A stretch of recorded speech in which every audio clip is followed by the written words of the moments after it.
ஸ்தோத்திரம் ஆண்டவரே. பிரைஸ் சொல்லார், பிரைஸ் சொல்லார், பிரைஸ் சொல்லார். உம்மை துதிக்கிறோம், ஸ்தோத்தரிக்கிறோம், மகிமைப்படுத்துகிறோம். அனாதி கிருபை இரக்கம் மீண்டும் எங்களை இங்கே கொண்டு வந்து அன்பு போதகரையும் பாஸ்டம்மா பிள்ளைகள், பேர பிள்ளைகள், சர்ச் எல்டர், சர்ச் விசுவாசிகள் எல்லாரையும் காண நீர் கொடுத்த கிருபைக்காய் ஸ்தோத்திரம், ஸ்தோத்திரம், ஸ்தோத்திரம். இப்பொழுதும் நீர் என்னோடு பேசும், உடைய வார்த்தையின் மூலமாக நீர் எங்களோடு பேசும். உடைய வார்த்தைகளை கேட்டு நாங்கள் பிரயோஜனப்பட உதவி செய்யும்படிக்கு செபிக்கிறோம். ஒரு மிகுந்த மன திருப்தியோடு மகிழ்ச்சியோடு இந்த இடத்திலிருந்து நாங்கள் செல்ல நீரை கிருபை செய்யும்படிக்கு நாங்கள் ஜெபிக்கிறோம். கர்த்தாவே ஆசீர்வதி. துதியும் கனமும் மகிமையும் உமக்கே நாங்கள் ஏறெடுக்கிறோம். இயேசுவின் நாமத்தில் ஜெபிக்கிறோம் எங்கள் அருமை பிதாவே. ஆமென், ஆமென். 3 யோவான் 3வது வசனம் உங்களுக்கு ஞாபகத்துக்காக இன்னைக்கு வந்ததுக்கு அடையாளம். 3 யோவான் 3வது வசனம். சகோதரர் வந்து நீ சத்தியத்தில் நடந்து கொள்கிறாய் என்று உன்னுடைய உண்மையை குறித்து சாட்சி கொடுத்த போது மிகவும் சந்தோஷப்பட்டேன். Amen. Very nice message. Yovan எழுதின சுவிசேஷம் உண்டு. அதில் பார்த்தீங்கன்னா அவரை பற்றி அவரு எழுதியிருப்பாரு. ஏன்னா அவர் எழுதின சுவிசேஷம் இயேசுவின் மார்பில் சாய்ந்திருந்த அவருடைய சீடன், அது அவர் தான். அவரை பற்றி அவரே. அப்போ அதுல ஒரு சந்தோஷம் பாருங்க. அந்த யோவான் தான் 3 நிருபங்களை எழுதினார். 1 யோவான், 2 யோவான், 3 யோவான்.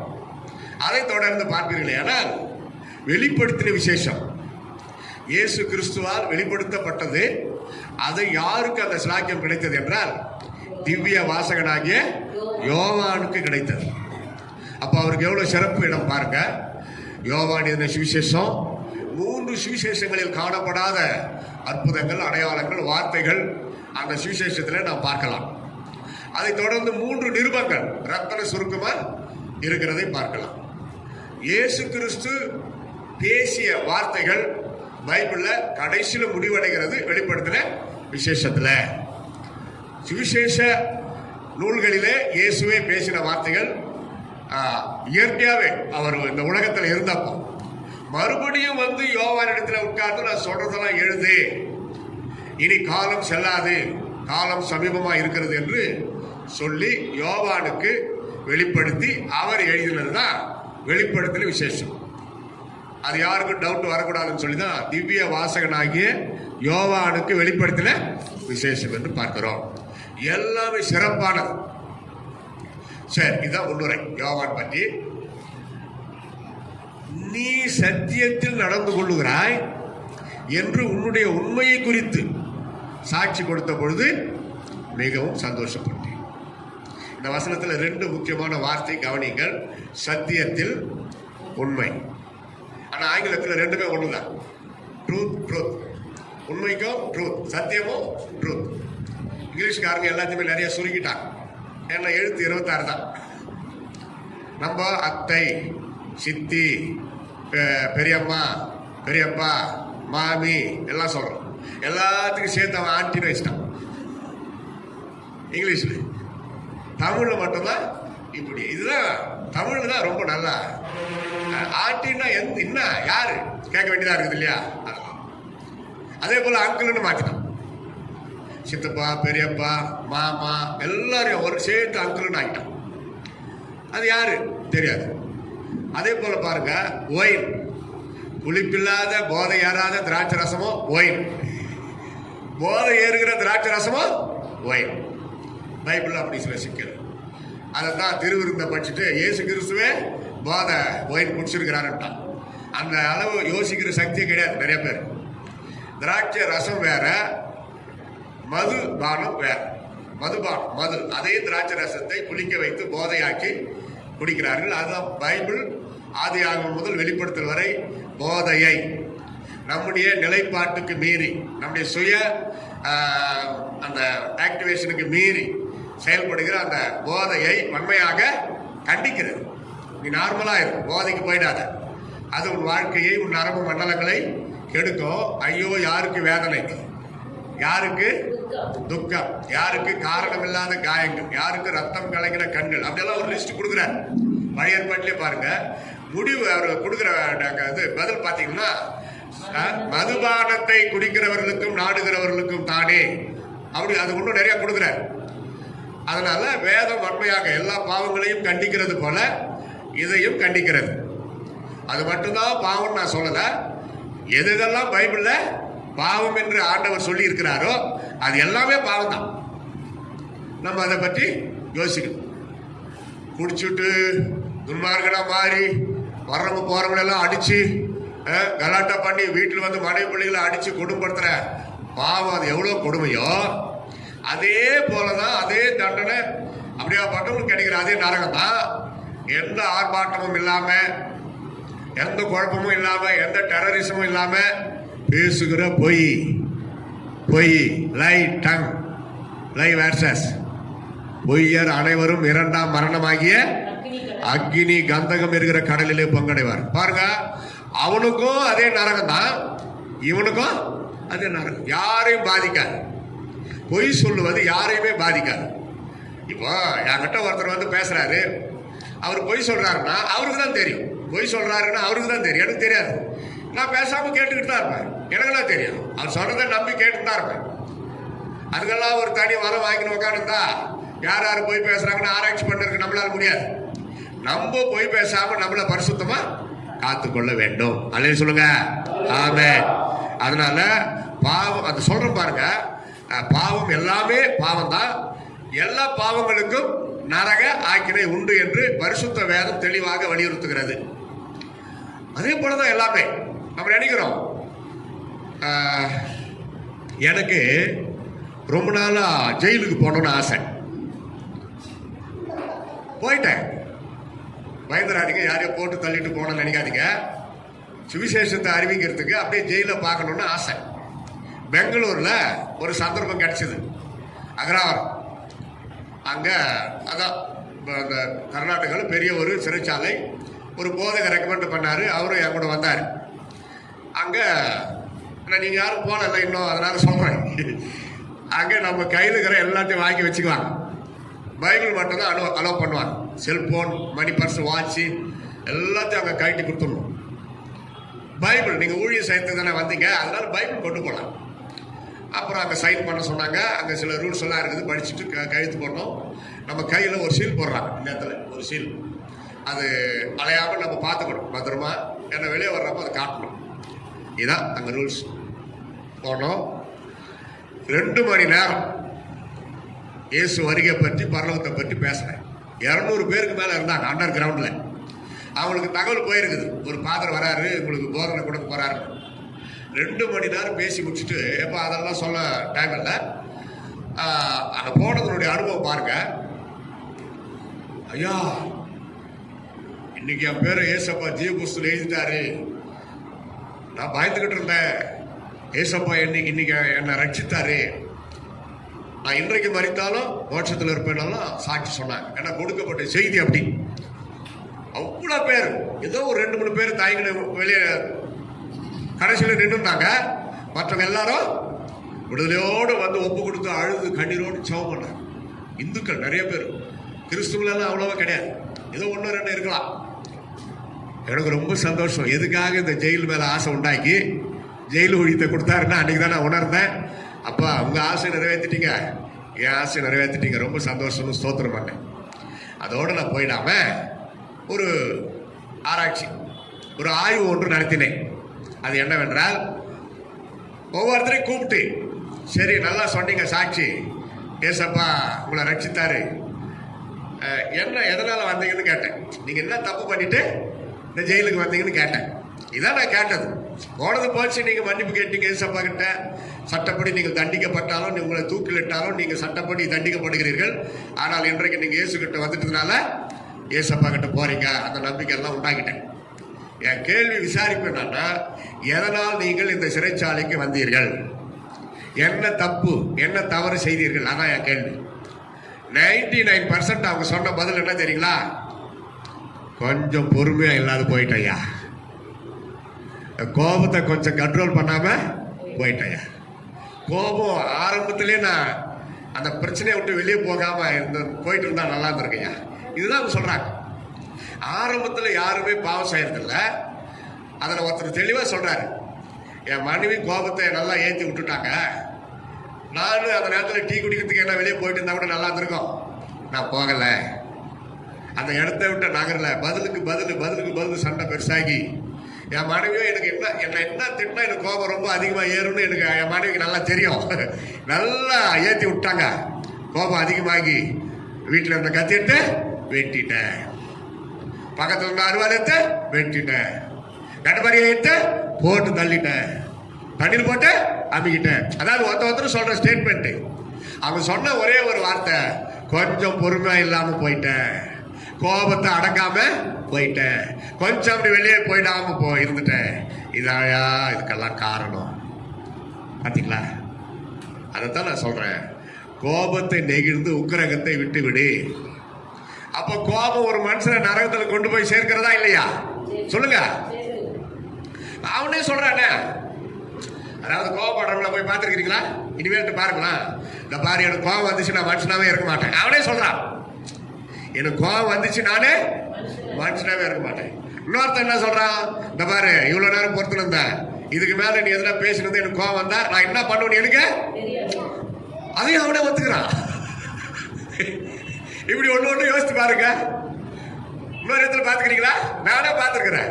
இந்த பார், இதுக்கு மேல நீ எதுனா பேசணும், நான் அப்புறம் மனுஷனா இருக்க மாட்டேன், மிருகமா. அப்போ அது பொம்பளை அமைதியா இருக்குதுல்ல, இப்ப மாட்டேன்னாவா நீ மிருகமா தான் ஆயிட்டேன்னு. அப்போ அவனுக்கு இன்னும் கோபம் ஏறும். அதனால கோபம் அத பவுல் கொஞ்சம் கன்ஸ்ட்ரக்ஷன் கொடுத்தாரு பைபிள்ல. கோபம் கொண்டாலும் பாவம் செய்யாதிருங்கள், கோபமே படாதீங்க அப்படின்னு ஏசு சொல்றாரு. இவர் ஏதோ நம்ம மேல ஒரு சின்ன அன்பு வந்து கோபப்பட்டுக்கோ, நல்ல காரியத்துக்கு கண்டிஷனுக்கு பயன்படுத்து, ஏன்னா கொஞ்சம் கோபப்பட்டாதான் அடங்குவாங்கன்னு தெரியுது அவருக்கு. கண்டிப்பு வந்து கோபமாகாது, கண்டிப்பு கோபமாகாது. கண்டிப்புன்னு ஒருத்தர் இருந்தானே, ஓ சைலண்ட் பிளீஸ் சொல்றவனே சத்தமா தான் சொல்லி ஆகணும். கரெக்டா? அவன் சொல்ற வார்த்தை என்ன? சைலண்ட் பிளீஸ், தயவு செய்து அமைதியா இருங்க அப்படின்னு சொல்றவன் அந்த வார்த்தையாவ சத்தமா தான் சொல்லி ஆகணும். ஏன்னா அந்த சத்தம் அவங்க எல்லாரும் கேட்கணும். அதே போலதான் எல்லாமே பாவம் தான். கர்த்தருக்கு பிரியமற்ற எல்லாமே பாவம். அதுதான் மகனே கோபத்தை நெகிழ்ந்து உக்கிரகத்தை விட்டுவிடு. கோபம் நிர்மூடனை கொள்ளும். நிறைய இருக்குது கோபத்தை பற்றி பைபிள்ல. நீ நினைக்கிறீங்க எல்லா பாவத்தை விட கோபத்தை பற்றி தான் நிறைய இருக்குது, நிறைய இருக்குது. ஏன்னா அது ஆரம்பத்திலே கட் பண்ணா அது பாவம் இல்லைன்ற, அது ஆரம்பத்திலே நீ நிறுத்திட்டேன்னா அது பாவம் அல்ல. அதை நீ பெரிதாக்கினால் பாவம் ஆயிடும். நீங்க நினைக்கலாம், இவ்வளவு தூரம் பிரதர் சொல்றாரு, பரவாயில்ல, நல்ல வேலை, நம்ம யாரையும் கொலை பண்ணல. ஆனா பைபிள்ல ஆண்டவர் யோவான் மூலமா எழுதுறார்,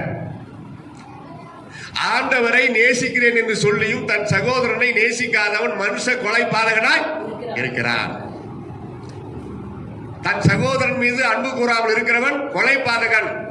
இதுக்கு என்ன பதில் சொல்ல முடியும்? நேசிக்கிறோமா? அதத்தான் வாழ்க்கையில சத்தியம் ஜீவனுமா இருக்கிறேன் என்று சொன்ன இயேசு கிறிஸ்து. நம்ம எல்லாருமே சந்தர்ப்பவாதிகளா ஆயிட்டோம். சூழ்நிலைகள் கரெக்டா இருந்தா கோபம் வராது, சூழ்நிலைகள் சரியா இருந்தா பிரச்சனை வராது, சூழ்நிலைகள் நல்லபடியா இருந்தா சண்டைகள் வராது. ஆனா சூழ்நிலைகள் மாறும் பொழுதுதான் நம்ம யார் என்று நமக்கு ஆண்டவர் காட்டுவார். அங்கதான் பரிசுத்த ஆவி எங்கே போனார், அந்நிய பாஷை எங்கே போனது, வல்லமை எங்கே போனது? வல்லமை எல்லாம் சேர்ந்து கோபத்துல வந்து விட்டது, சண்டையில வந்து விட்டது, பிரச்சனையில வந்து விட்டது. அப்போ சூழ்நிலை வரும் பொழுது, திருடக்கூடிய சூழ்நிலை வரும் பொழுது திருடாம இருக்கணும். கோபப்பட வேண்டிய சூழ்நிலை வரும் பொழுது கோபப்படாம இருக்கணும். யோசேப்பை போல தவறான கெட்ட அசுத்த பாதைக்கு எல்லா சான்ஸும் இருந்தோம். என் மேலாடைய போனாலும் பரவாயில்லை, என் தேவனுக்கு விரோதமாக நான் பாவம் செய்வது எப்படி என்று சொல்லிட்டு ஓடினாரே, அதுதான் உண்மையான பரிசுத்தம். அல்லே சொல்லுங்க. சந்தர்ப்பம் கிடைக்காததுனாலே பரிசுத்தவான்களா இருக்கிறோமே, அது சந்தர்ப்பவாதிகள். சந்தர்ப்பம் கிடைத்தும் தன் பரிசுத்தத்தை காத்துக்கொண்ட யோசேப்பு இயேசு கிறிஸ்துக்கு நிழலாட்டமாக வேதாகம ஆராய்ச்சியாளர்கள் யோசேப்பை தான் சொல்லுகிறார்கள். No any error.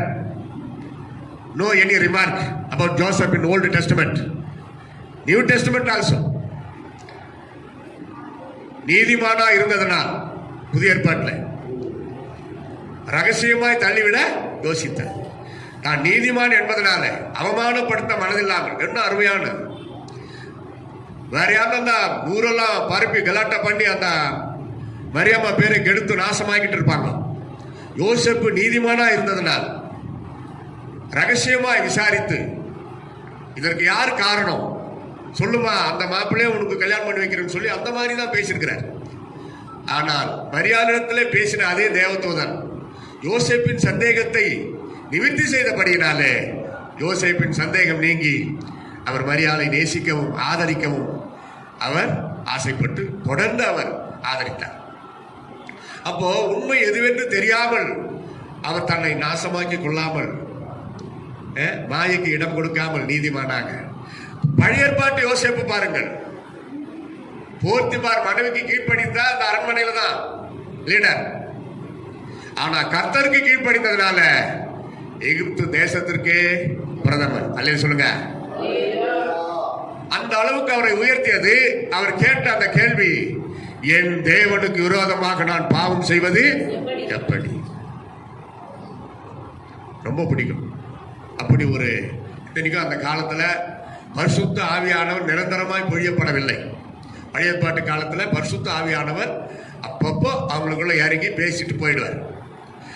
நியாயப்பிரமாண காலத்திலேயே பரிசுத்தமாய் தன்னை காத்துக்கொண்ட யோசேப்பு, தானியேல், இவங்க வாழ்க்கையை படிச்சு பார்த்தீங்கன்னா கருகலாவே இருக்காது, ஒரு வருத்தமா இருக்காது. வெற்றி மீது வெற்றி, வெற்றியுள்ள ஒரு கிறிஸ்தவ வாழ்க்கை. அதே தாவீது பாருங்க, சாலமோன் பாருங்க, சிம்சன் பாருங்க, ஒரு சாவு வீட்டுக்கு போய் வந்த மாதிரி இருக்கும். அவங்க சரித்திரத்தை படிச்சு முடிச்சா ஒரு சாவு வீட்டுக்கு போய் வந்த மாதிரி இருக்கும். அவ்வளோ கருகல், விரிசல், எல்லாம் பரிசுத்தாய் பெற்றவங்க தான். நாளடைவில் எங்க போச்சு? கர்த்தருடைய வார்த்தை அவங்களுக்குள்ள கிரி செய்ய அவங்க இடம் கொடுக்கல. மாயையை நாடி ஓடினார்கள், அசுத்தங்களை நாடி ஓடினார்கள். தாவீது செய்த பாவம் அவர் கர்த்தர் மன்னித்தாலும் அதனுடைய விளைவு, அதனுடைய ரியாக்ஷன், அவர் மறிக்கிற வரைக்கும் அவரை விட்டு போகல. அதன் மத்தியிலும் ஆண்டவருடைய கிருபை அவரோடு இருந்தது. ஆனா தானியேல், யோசேப்பு பாருங்க, வெற்றி. இந்த காரியத்துக்கு ஜெபம் பண்ணலான்னு முழங்கால் படியிட முன்னாடியே ஜெபம் கேட்கப்பட்டது. அப்படி இருக்குது பவர். அந்த உள்ளத்துல பிரேயர் வெளியவே வரல. இந்த காரியத்துக்காக ஜெபிக்கலான்னு சொல்லி அவர் வாயை திறந்து சொல்லவே இல்லை. அதற்குள்ள ஆன்சர் வந்துருச்சு. அப்படி ஃபார்வர்டா பரிசுத்த ஆவியில பரிசுத்தத்துல இருந்த பக்தர்கள் இப்ப நமக்கு எல்லா சலுகையும் கொடுத்திருக்கிறார். பரிசுத்தமாக வாழ பிதா, குமார், பரிசுத்த ஆவியானவர். முக்கியமா பரிசுத்த ஆவியானவருடைய நடத்துதல், சத்தியத்தை கடைபிடிக்கக்கூடிய சக்தி கொடுக்கிறவர், பாவத்தை எதிர்த்து நிற்கக்கூடிய பலனை, பவர், வல்லமை கொடுக்கிற பரிசுத்த ஆவியானவர் நம்மோடு கூட இருக்கிறதுனால சுலபமாக, கஷ்டப்பட்டால சுலபமாக நாம் சாத்தானை ஜெயிக்க முடியும். அவனை பற்றி பேச்சே கிடையாது. நம்ம போக்குல ஆண்டவர் காட்டின பரிசுத்த பாதையில அவருடைய வழியில நாம் நடக்க கர்த்தர் நமக்கு கிருபை செய்கிறார். அல்லேலூயா. சங்கீதம் 26:3 படிக்கிறோம், உம்முடைய சத்தியத்தில் நான் நடக்கிறேன் கர்த்தாவே என்றார். அவ்வளவு தைரியமா சொல்ல முடியுமா? உம்முடைய சத்தியத்தில் நான் நடக்கிறேன். எவ்வளவு அழகா சொல்றாரு பாருங்க சங்கீதத்துல. அதே போல இயேசு சொல்றாரு, என்னிடத்தில் குற்றம், என்னிடத்தில் பாவம் உண்டு என்று உங்களில் யாராவது என்னை குற்றம் சாட்ட முடியுமா? என்னிடத்தில் பாவம் உண்டு என்று யாராகிலும் என்னை சொல்ல முடியுமான்றார். கேள்வி கேட்கிறாரு. யாருமே பதில் சொல்ல முடியல, வாயடைத்து போனார்கள். ஏன்னா அவரிடத்தில் குற்றம் இல்லை, அவர் பாவம் செய்யவும் இல்லை, அவர் வாயிலே வஞ்சனை காணப்படவும் இல்லை, அவர் நன்மை செய்கிறவராகவே சுற்றி திரிந்தார். நியாய தீர்ப்பு எப்ப நமக்கு அதிகாரம் கொடுக்கிறாரோ அப்ப நம்ம நியாய தீர்ப்பு பார்த்துக் கொள்ளலாம்.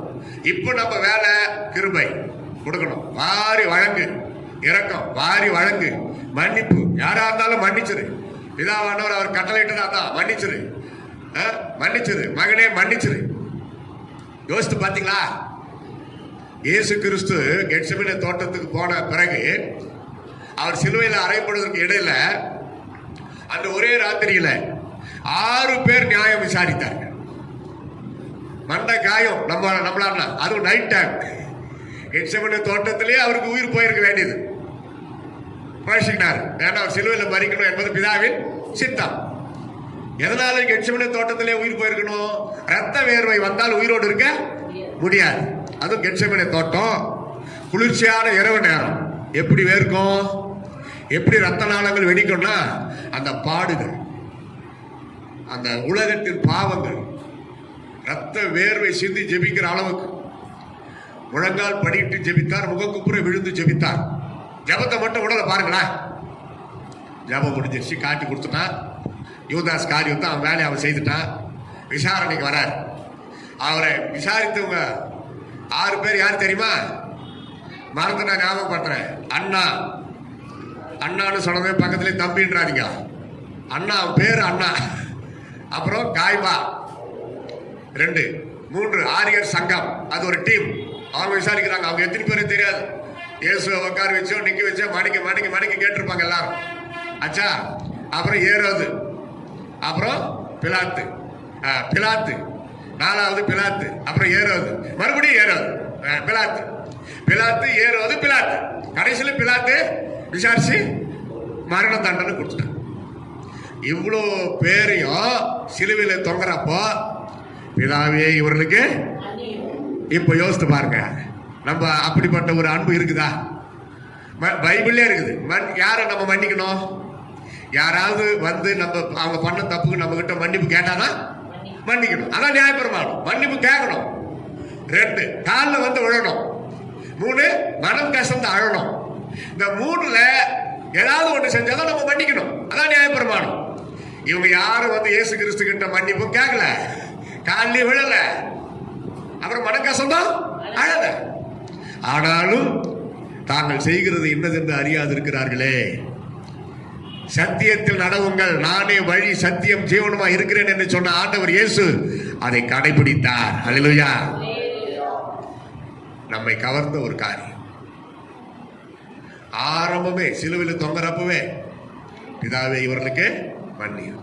இந்த 4வது வார்த்தையை வச்சு சிலர் கேட்பாங்க, கடவுளே கடவுள்கிட்ட மன்னிப்பு, கடவுளே கடவுள்கிட்ட ஏன் என்னை கைவிட்டீர் என்று கேட்கலாமா? 4வது வார்த்தை தானே, ஏன் என்னை பாருங்க. தெரியல. அவர் படுற பாடுகளுக்காக அவர் அப்படி கேட்டதுன்னா முதல்ல கேட்டிருப்பாரு. முதல் வார்த்தையே ஏப்பா என்ன அப்படி கேட்ட. முதல் வார்த்தை 2வது 3வதுக்கு அப்புறம் தான் ஏன். என்ன அர்த்தம்னா அது தனக்காக அவர் கேட்கல. யோசிக்கணும், தனக்காக அல்ல. ஏன் என்னை கைவிட்டீர் என்று அவர் சொன்னது சிலுவையிலே தொங்கினாரு, அதுக்காக அல்ல. பிதாவின் முகத்தை அவர் பார்க்க முடியாமல் போனது. மனுக்குலத்தின் பாவம் எல்லாம் அவருக்கும் பிதாவுக்கும் இடையில அப்படியே போய் நின்று விட்டது. அவரால் பிதாவின் முகத்தை பார்க்க முடியல. அது முதல் காரணம். 2வது காரணம் என்ன? அது என்னுடைய குரல், நான் கேட்க வேண்டியது. என்னைக்கு இருந்தாலும் பவுல் ஏப்பா ஆண்டவரே என்னை கைவிட்டீங்கன்னு கேட்பான். அவனுக்கு பதிலாக நான் கேட்கிறேன். அது என்னுடைய குரல், நம்முடைய குரல். நம் சார்பாக இயேசு கிறிஸ்து கேட்டார். அதே சொல்லுங்க. அதனாலதான் நமக்கு பதிலாக கேட்டார். நம்முடைய பாவங்களுக்காக அவர் ஏற்றுக்கொண்டார். நம்முடைய நோய்களை சுமந்தார். நாம் ஐஸ்வர்யவன்களாக அவர் தரித்திரனானார். அதே போலதான் நாம் அந்த மாதிரி ஏன் என்னை கைவிட்டீர் என்று கேட்க கூடாதபடி நாம் சந்தோஷமாய் வாழ்வதற்காக நமக்கு பதிலாக நம் சார்பிலே இயேசு கேட்டார். அது என்னுடைய குரல். அதான் ஆவிக்குரிய அர்த்தம். தனக்காக அவர் அப்படி கேட்டிருந்தா முதல் வார்த்தையே அதான் வந்திருக்கும். மனிதர்களே முதல் வார்த்தை என்ன பண்ண, ஒருத்தனை பார்த்து ஏன்னா அந்த மாதிரி பண்ண, அப்புறம் தான் மேற்கொண்டு பேசுவாங்க. ஆனா இயேசு அப்படி கேட்கல. தனக்காக பரிதாபப்பட்டு கேட்கல.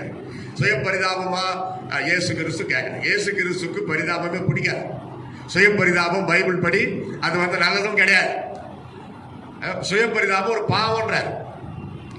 ஏன்னா உனக்கு யாருமே இல்லை, கைவிட்ட மாதிரி தானே நீ பேசுற, அப்புறம் நான் எங்க போனேன், என்ன ஏன் மறந்தாய்? அதான் ஆண்டவர் கேட்பார். யோசித்து பாருங்கள். எனக்கு யாருமே இல்லை என்று சொல்லவே கூடாது. கர்த்தருடைய பிள்ளைகள், இயேசு நம்மோடு கூட இருக்கிறார். அல்லேலூயா. சரி, பைபிள்லயே இந்த சத்தியம் என்கிற வார்த்தை எங்க வருதுன்னா ஃபர்ஸ்ட் வேர்ட் இன் பைபிள் ட்ரூத். ஆதியாகமம் 32:10. அடியேனுக்கு தேவன் காண்பித்த எல்லா தயவுக்கும் எல்லா சத்தியத்துக்கும் நான் எவ்வளவேனும் பாத்திரன் அல்ல. யாக்கோபு சொல்றேன். பாருங்க, யாக்கோபு வாயில இருந்து இந்த பிரேயர் வருது. பைபிளை திறந்து பார்த்தீங்கன்னா இந்த சத்தியம் உண்மை என்கிற வார்த்தை அங்கதான் ஸ்டார்ட் ஆகுது. அடியேனுக்கு தேவன் காண்பித்த எல்லா தயவுக்கும் எல்லா சத்தியத்துக்கும் நான் எவ்வளவு வேணும் பாத்திரன் அல்ல. தயவு சத்தியம், அதுல சத்தியம் என்கிற வார்த்தை முதல் பரிசுத்த வேதத்தில் இடம்பெறுகிறது. அங்கதான் அப்ப அவர் தன்னை தாழ்த்தி எவ்வளவு அழகா ஜெபிக்கிறார் பாருங்க ஆண்டவரை நோக்கி. யாக்கோபு என்றால் எத்தன், அவன் பெயரையும் மாற்றி அவன் சுபாவங்களையும் மாற்றி இஸ்ரவேலாக மாற்றினார் தேவனாகி கர்த்தர். அந்த இஸ்ரவேல் என்ற பெயரில் தான் ஒரு நாடே உருவானது. அந்த நாடு தான் இஸ்ரவேல் நாடு. அந்த நாட்டில் தான் உலக ரட்சகர் இயேசு கிறிஸ்து பிறந்தார். அல்லேலூயா. தேவன் யெகோவா ஜீவிக்கிறார் என்பதை நிரூபிக்க தான் இஸ்ரவேல் நாடு இன்னைக்கு இருக்குது. பாருங்க எத்தனை நாடு இஸ்ரவேலுக்கு விரோதமா எழுப்பியது, இன்னைக்கும் தூக்கி போட்டு பால் ஆடுது. அதை ஜெயிக்க முடியல. எத்தனை நஷ்டம், போராட்டம். 400 ஆண்டுகள் ஒரு இருண்ட காலம். யோசித்து பாருங்க, ஒரு இருண்ட காலம். புல்லு முளைத்தது. இஸ்ரவேல் என்ற நாடே கிடையாது. 1948 இஸ்ரவேல் நாடு உயிர் பெற்றது, சுதந்திரம் பெற்றது. எல்லா தேசத்தில் இருந்த இஸ்ரவேலர் ஒன்று கூடினார்கள், சுதந்திரம் பெற்று இன்றைக்கு மெட்ராஸ்ல ஒரு கால்பாகம் தான் இருக்கும் இஸ்ரேல். அதாவது சிங்கப்பூரை விட கொஞ்சம் பெருசு, அவ்வளவுதான். இஸ்ரேல் நாடு சிங்கப்பூரை விட கொஞ்சம் பெருசு. 6 மணி நேரத்தில் இஸ்ரேல் நாட்டை மோட்டார் சைக்கிள் அப்படி சுத்தின்னு வந்துடலாம் வெளியே. அப்படியாப்பட்ட நாடு இப்ப எல்லாத்தையும் ஆட்டி அடைக்கும். இஸ்ரேலை குறித்த ஒரு பயம், நடுக்க, திகில் உண்டாகிறது. ஆண்டவர் வாக்கு பண்ணிட்டார் பாருங்க, அதனால இன்னும் அவர் மாறல. அதான் பைபிள்ல கடைசியாக இந்த சத்தியம் என்கிற வார்த்தை வெளிப்படுத்தல் 22:6. பின்பு அவர் என்னை நோக்கி, இந்த வசனங்கள் உண்மையும் சத்தியமும் உள்ளவைகள் என்றார். இந்த வசனங்கள் உண்மையும் சத்தியமும். அங்க வந்து பாரு, சத்தியத்திலும் நடக்கிறாய், உண்மையை நடக்கிறாய். 3 யோவான் 3. அதே வார்த்தைங்க பாருங்க, நீ இந்த வசனங்கள் சத்தியமும் உண்மையும். அங்கே 2 இடம் வருது, இங்க 2 இடம் வருது. 2 எழுது யோவான் தான், அது நிருபம், இது வெளிப்படுத்தல். அப்போ உண்மைக்கும் சத்தியத்திற்கும் தேவ பிள்ளைகளே எவ்வளவு முக்கியத்துவம் கொடுக்கிறார் பாருங்கள். உண்மை உள்ள ஒரு வாழ்க்கை, உண்மையும் நீதியும் நேர்மையும் உள்ளவர் ஆண்டவர். மனம் பதறி கூட பொய் பேசக்கூடாது. சிலர் பார்த்துருக்கீங்களா, அவங்க பாட்டுக்கு எத்தனை பொய் பேசுவாங்க. அது ஒரு ஆவின்றார். பழைய பாட்டில் பார்த்தீங்கன்னா, நான் அவர்களுக்குள் புகுந்து பொய்யின் ஆவியா இருப்பேன். நல்லா தெரியும், அவங்களுக்கே தெரியும். நம்மளுக்கு தெரியா காட்டி கூட சொல்றவங்களுக்கு தெரியும். அது எதனால சொல்றாங்கன்னா அவங்களுக்கே தெரியாது. ஜாக்கிரதையா, ஓஹோ இது வஞ்சிக்கிற பிசாசு ஆவி. உற்சாகத்துல எத்தனை சொல்லிருந்து, அதான் பிசாசு வேலை. உள்ளதை இயேசு சொன்னார், உள்ளதை உள்ளது என்றும் இல்லதை இல்லது என்றும் சொல்லுங்க. அவ்வளவுதான். பொய்னாவும் கர்த்தருக்கு அருவருப்பு. கர்த்தர் அருவருக்கிறார். நம்ம நினைக்கிறோம் அது ஒரு தமாஷே, அது ஒரு விளையாட்டு மாதிரி. கர்த்தர் அதை அருவருக்கிறார். உண்மை பேசுகிறவனோ அவருக்கு பிரியம். உண்மையுள்ள ஊழியக்காரனே, கொஞ்சத்திலும் நீ உண்மையா இருந்தாய், உன்னை அநேகத்துக்கு அதிகாரியாக நான் வைப்பேன் என்று இயேசுவே சொல்றேன். அதுதான் சுவிசேஷத்தை படிக்கணும். பழைய ஏற்பாடே படிச்சுட்டு கிடப்பாங்க எப்போ பாரு சிலர், பார்த்தீங்களா? அதெல்லாம் நடந்து முடிந்தது. அதிலிருந்து சத்தியத்தை எடுத்துக்கொள்ளுங்கள். புதிய ஏற்பாட்டுக்கு வாருங்கள். இயேசுவே உண்டாக்கின புதிய ஏற்பாடு, நியூ டெஸ்டமெண்ட், சாட்சியின் ஏற்பாடு. டெஸ்டமெண்ட்னா சாட்சியின் ஏற்பாடு. இயேசு வரலாறு. நான் மற்ற புஸ்தகம், மற்ற வரலாறு, மற்ற இது தொடர்ச்சியா படிச்சாலும் ஒரு நாளைக்கு இயேசு கிறிஸ்து உபதேசம் ஒரு அதிகாரமானா, அதாவது 4 சுவிசேஷங்களில் ஏதாவது, அது ஒரு ரொட்டீன் தான். நீதிமொழிகள்ல அந்தந்த தேதிக்கு அந்தந்த நீதிமொழிகள் 31 அதிகாரம் இருக்கும். அதுல அந்தந்த தேதிக்கு ஒன்று விட்டு ஒரு மாசம் 30 நாள் தான் வருது. அன்னைக்கு 31ஆம் நீதிமொழியோ சேர்த்து படிச்சிடணும். இப்படி நமக்குள்ள நம்மளே ஒரு ஒழுங்கு வச்சுக்கணும். தாறுமாறாய் நம்ம இஷ்டம்.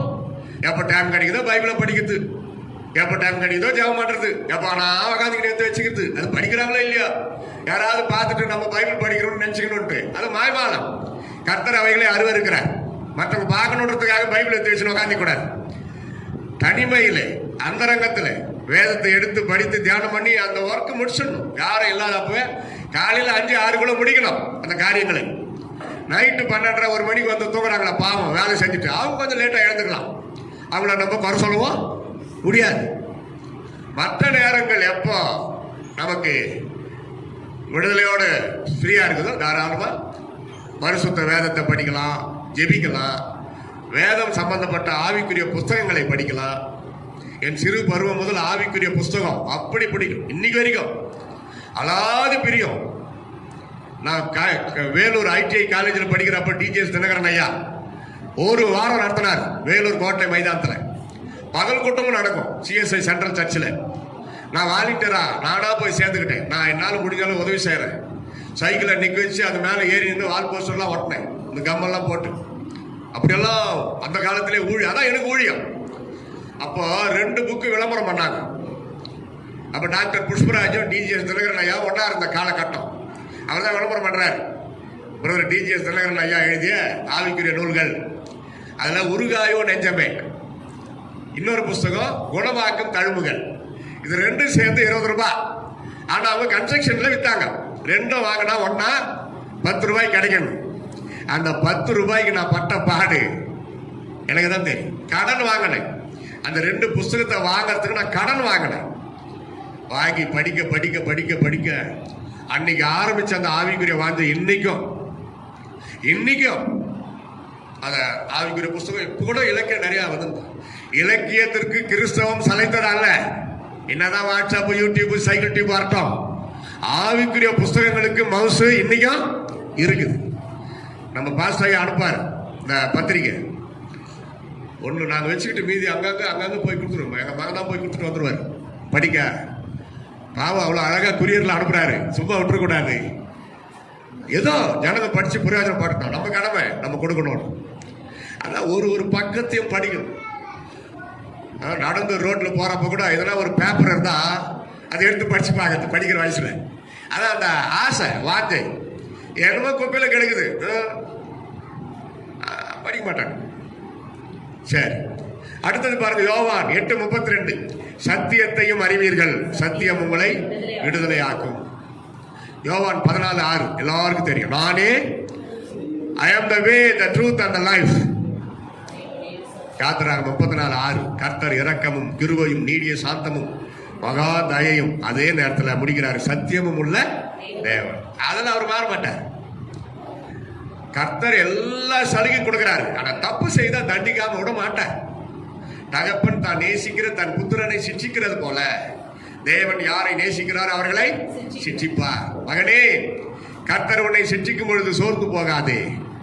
யாரை கர்த்தர் அதிகமாய் நேசிக்கிறாரோ அவர்களை சிட்சிப்பார். அற்பமா எண்ணாது, கர்த்தருடைய சிட்சையை அற்பமாக எண்ணாது. 10 கட்டளையை ஒப்பிக்கல. நாங்க சின்ன பசங்களா இருக்கிறப்போ 4 கட்டளை தான் ஒப்பிச்சோம். நான், எங்க அண்ணன், எங்க தம்பி. முட்டி போட்டு வச்சுட்டு போயிட்டார் வாசலுக்கு எதிர்க்கா. பைபிளையும் கொடுத்துட்டார். நான் போய் வயல்வெளிக்கு போய் வரதுக்குள்ள மீதி ஒப்பிச்சா நான் சாப்பாடு கொடுக்க சொல்றேன் அம்மா கிட்ட. அவர் போயிட்டு வரதுக்குள்ள அதை மனப்பாடம் பண்ணி ஒப்பிச்ச பிறகுதான் சாப்பாடு கொடுக்க சொன்னார். நம்ம என்ன நடிப்போம் அப்பாவை, அப்பா கெட்ட அப்பா, அம்மா தான் ரொம்ப நல்ல அம்மா. ஆனா வளர வளரதான் தெரியுது சத்தியத்தில் வளர்த்த அப்பா நல்ல அப்பா. அல்லேலூயா. அதனால தான் இங்க நின்று பேசுறேன். எல்லாரும் வந்து இங்க நின்று பேச முடியுமா? ஐயா ஏத்து வர மேடையில சொல்லுங்க. யோசிக்கணும். சும்மாவே ஊழியம் செய்ய முடியாது. அடி, வசனத்தை ஒப்பிக்கலன்னா அடி, சாப்பாடு கிடையாது. இப்ப அப்படி நடக்குதா? இல்ல. அப்பா அம்மா பயப்படுறாங்க பசங்களுக்கு. என்னன்னா பிசாசு அப்படி ஆட்டி படைக்கிறான். 10 கட்டளைகளில் 5ஆம் கட்டளை, honour your father and your mother. உன்னை பெற்றெடுத்த உன் தகப்பனையும் தாயையும் கனம் பண்ணுவாயாக. அப்ப கனம் பண்ணலன்னா நரகம் தான். வேற என்ன? வேற எதுவுமே பேச விடாது. பிரச்சனை வரும், போராட்டம் வரும், நீ செத்து விட, அதெல்லாம் எதுக்கு? நரகம். முடிவாத்தான். வசனத்தை மீறவே முடியாது. வசனம் வசனமே, எழுதினது எழுதினதே. நீங்க வெளிப்படுத்தல படிச்சு பாருங்க. இதோ நான் சீக்கிரமாய் வருகிறேன். 22, 7, 12, 20 பாத்தீங்கன்னா 3 சீக்கிரமா வருகிறேன். 18 வருஷம் கழிச்சு எடுத்து பாருங்க, அந்த வசனம் அங்கேதான் இருக்கும், மாறாது. அல்லேலூயா.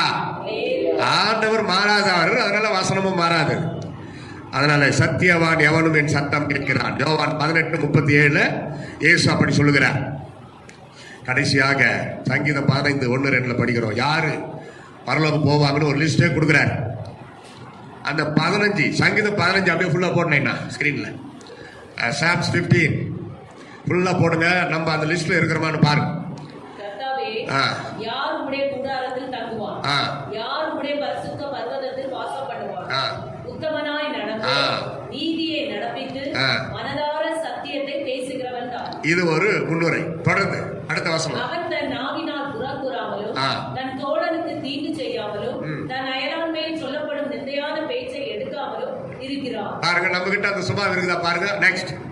ஆகாதவன் அவன் பார்வைக்கு அற்பமானவன், வீர்வானவன், கர்த்தருக்கு பயந்தவர்களையோ கனம் பண்ணுகிறான். ஆணையிட்டது தனக்கு நஷ்டம் வந்தாலும் தவறாது இருக்கிறான். இதை நம்ம கடைபிடிக்கிறோமா? யோசிங்க. நான் கடைபிடிச்சிருக்கிறேன் நிறைய முறை. ஒரு கிராம சபைக்கு நாங்களே காணிக்க கொடுத்துட்டு நாங்களே ஊழியம் செய்யற ஒரு ஊழியம் ஒத்துக்கிட்டேன். அதே தேதிக்கு மெட்ராஸ்ல இருந்து ஒரு அழைப்பு வருது. அது என்னது? சொகுசான ஒரு ஊழியம். முடியாது ஏன்ட்டு. நீங்க ஒன்ன டேட்டா மாத்துங்க. சரி, நான் கேட்ட டேட்டுக்கு என்ன ஆச்சுன்னா, ஒரு கிராம சபையில நான் ஒத்துக்கிட்டேன். ஐயா அது என்னய்யா, எப்படாலும் பார்த்துக்கலாம். இல்லை, அற்பமா நினைக்கவே கூடாது. நாங்கள் அந்த எளிய சபைக்கு ஒத்துக்கிட்டோம், நீங்கள் எப்படின்னா டேட்டை மாற்றுங்கன்னு சொன்னேன். ஆண்டவர் ரொம்ப என்னை பார்த்து சந்தோஷப்பட்டார். ஆக நான் ஆணை இட்டதில் நஷ்டம் வந்தாலும் தவறக்கூடாது. படிக்க போடுங்கய்யா. தன் பணத்தை வட்டிக்கு கொடாமலும் குற்றமில்லாதவனுக்கு விரோதமாய் பரிதானம் வாங்காமலும் இருக்கிறான். இப்படி செய்கிறவன் என்றைக்கும் அசைக்கப்படுவதில்லை. இந்த லிஸ்ட்டை நல்லா படிங்க. கர்த்தருடைய பிள்ளைகளுக்கு தான். நம்ம நினைக்கிறோம் நம்ம ரொம்ப நல்லா தான் இருக்கிறோம், நம்ம பரிசுத்தமா இருக்கிறோம், கர்த்தருக்கு பிரியமா நடக்கிறோம். ஒளிந்து இருக்கிற, அதாவது ஒரு புண்ணு காயம், ஒரு கொப்பளம், நொதிக்கிற ரணம், அதை அறுத்தாதான் சுகமாகும். கரெக்டா? அதை அறுத்தாதான் சீழ் பிதுக்கப்படும். ஏசாயாவில் படிக்கிறோம். அது சீழ் பிதுக்கப்படாமல் மருந்து போடப்படாமல் இருக்கிறதுனால அது நொதிக்கிற ரணமாகவே இருக்கிறது. கொப்பளத்தை பிதுக்காம அது கொப்பளம் ஆறாது. அது போல குத்தப்படணும். நம்ம குறைகளுக்காக, நம்ம பாவங்களுக்காக, நம்முடைய குற்றங்களுக்காக குத்தப்பட்டு அதற்காக உண்மையாக வருத்தப்படணும். வருத்தப்பட்டு ஆண்டவர்கிட்ட மன்னிப்பு கேட்கணும். யாருமே இல்லாம தனியா முட்டி போட்டு எல்லாரும் பாக்குறப்ப முட்டி போட்டு ஜெபிக்கிறது இல்ல. மாய்மால ஐப்ராக்டேஷன்றார் இயேசு, மாய்மாலக்காரனே என்றார். தனியாக பாவ அறிக்கை செய்து தன் பாவங்களை மறைக்கிறவன் வாழ்வடைய மாட்டான். அவைகளை அறிக்கை செய்து விட்டு விடுகிறவனோ இரக்கம் பெறுவான். அறிக்கை செய்யணும், அதோட அதை விட்டுருணும். அவ்வளவுதான். திரும்ப அதுகிட்ட ஐக்கிய வைக்கவே கூடாது. பாவம் அது புத்தியை காட்டும் கடைசி வரைக்கும். விட்ட பாவத்தை திரும்ப கொண்டு வருவான் பிசாசு. நிறைய பேர் அப்படி விழுந்துட்டாங்க. ஊழியக்காரங்க, பரிசுத்தவான்கள், பக்தர்கள் எந்தெந்த பாவத்தை விட்டாங்க கடைசி கட்டத்தில் அதுல போய் விழுந்து பாவம் அத்தனை வருஷம் ஊழியம் செய்து அத்தனை வருஷம் பரிசுத்தமா இருந்து என்ன பிரயோஜனம்? இயேசு சொன்னார், முடிவு பரியந்தமும் நிலை நிற்கிறவரே ரட்சிக்கப்படுவான். ஒரு சின்ன குழந்தைங்க மாதிரி சில்லறத்தனமா வாழ்கிறது அது தனி. அது சிறுபிள்ளை பருவம். ரட்சிக்கப்பட்ட ஆரம்பத்துல பிஸ்கெட் கிறிஸ்துவலா, சாக்லேட் கிறிஸ்துவலா இருந்தோம். நான் கேட்டதெல்லாம் ஏசப்பா கொடுத்தாரு. ஏசப்பா சோத்திரம் சோத்திரம். அந்த குழந்தை வளரணும். குழந்தை பிறந்தா கொஞ்சம் குழாவுவார்கள். 25 வருஷம் வயசு கூட அந்த குழந்தை வளரலன்னா கொஞ்சம் குழாவ மாட்டார்கள். இது என்ன பிறவி தெரியவில்லையே என்று வேதனைப்படுவார்கள். அதே போல ரட்சிக்கப்பட்ட கர்த்தருடைய பிள்ளைகள் அத்தனை ஆண்டுகளுக்குரிய வளர்ச்சி, முதுமை, முதிர்ச்சி, ஒரு கௌரவம், ஒரு மன மகிழ்ச்சி, கர்த்தரோடு இணைந்திருக்கிற ஒரு அனுபவம் இருக்கணும். அல்லேலூயா சொல்லலாமா? முடிக்க மனம் என்று முடிக்கிறேன். ஜெபம் பண்ணலாமா? எழுப்பி நிற்போம். நன்றி தகப்பனே, நன்றி அப்பா. நீர் கொடுத்த வார்த்தைகளுக்காக ஸ்தோத்திரம். எழுந்து நில்லுங்க. நல்ல ஒரு 1/2 நிமிஷம் ஸ்தோத்திரம் பண்ணுங்க எல்லாரும். ஹalleluya ஹalleluya ஹalleluya. praise the lord praise the lord praise the lord praise the lord praise the lord. கர்த்தர் நல்லவர், கர்த்தர் நல்லவர். என்னோடு பேசினார் என்று விசுவாசிக்கிறவர்கள் நல்லா வாய் திறந்து கர்த்தருக்கு முன்னாடி எதையுமே மறைக்க முடியாது. உள்ளத்திலேயாவது சொல்லுங்க, ஆண்டவரே சத்தியத்தின் பாதையில நடக்கணும். சத்தியவானாய் சத்தியவான் எவனும் சத்தம் கேட்கிறான் என்று சொன்னீரே, இந்த சத்தத்தை நான் கேட்கணும். ஆண்டவரே, உண்மையான ஒரு வாழ்க்கை, பரிசுத்தமான ஒரு வாழ்க்கை, வார்த்தைக்கு கீழ்ப்படுகின்ற ஒரு வாழ்க்கை எங்களுக்கு நீர் தர வேண்டுமாய் உம்மை நோக்கி நாங்கள் பார்க்கிறோம். ஆண்டவரே, தயவா எங்கள் குறைகளை எல்லாம் மன்னித்து எங்களை பரிசுத்தமாக்கி சத்திய பாதையில நடத்த வேண்டுமாய் ஜெபிக்கிறோம். ஆசீர்வதி இயேசுவின் நாமத்தில் ஜெபிக்கிறோம் எங்கள் அருமை பிதாவே. ஆமென். ஆமென். அன்பின் பிதாவே, மை துதிக்கிறோம் ஆண்டவரே. அந்த அருமையான நாளிலும் நீர் எங்களோடு கூட இணைப்பட்டி ஆண்டவரே, பேசுகிற தாசனை உடைய கத்துல ஒப்புக் கொடுக்கிறோம். ஆராதனை நடத்தின மகளை உடைய கத்துல ஒப்புக் கொடுக்கிறோம். உடைய பிள்ளைகளை குடும்பமாய் கத்தர் ஆசீர்வதிக்கும்படி ஆட்சேபிக்கிறோம். அடிமைகளை தாழ்த்துகிறோம். நாளை நடக்கிற ஆராதனையிலே கத்தர் மேம்படணும். பெரிய காரியங்களை செய்யணும். அற்புதங்கள் நடக்கணும். அதிசயங்கள் நடக்கணும். அடிமைகளை தாழ்த்துகிறோம். கடந்த அந்த ஒவ்வொரு பிள்ளைகளையும் கத்தர் தனித்தனியாய் நீர் ஆசீர்வதிக்கும்படி ஆட்சேபிக்கிறோம். அடிமைகளை தாழ்த்துகிறோம், ஒப்புக் கொடுக்கிறோம். ஆவியான பொறுப்பெடுத்துக் கொள்ளணும். துதி, கனம், மகிமை எல்லாம் உமக்கு இயேசுவின் நாமத்திலே ஜெபிக்கிறேன் பிதாவே. ஆமென். என் ஆத்மாவே கர்த்தரை ஸ்தோத்திரி, என் முழு உள்ளமே நாமத்தை ஸ்தோத்திரி. என் ஆத்மாவே கர்த்தரை ஸ்தோத்திரி, அவர் சகலபாவங்களை மறவாதே. ஆமென். நம்முடைய கர்த்தராகிய இயேசு கிறிஸ்துவின் கிருபையும் பிதாவாகிய தேவனுடைய அன்பும் பரிசுத்த ஆவியானவருடைய அந்யோன்ய சிநேகம் மீண்டும் மீண்டும் சதா காலங்கள் நம் அனைவரோடு கூட இருப்பதாக. நன்றி. ஆமென். அல்லேலூயா. அல்லேலூயா.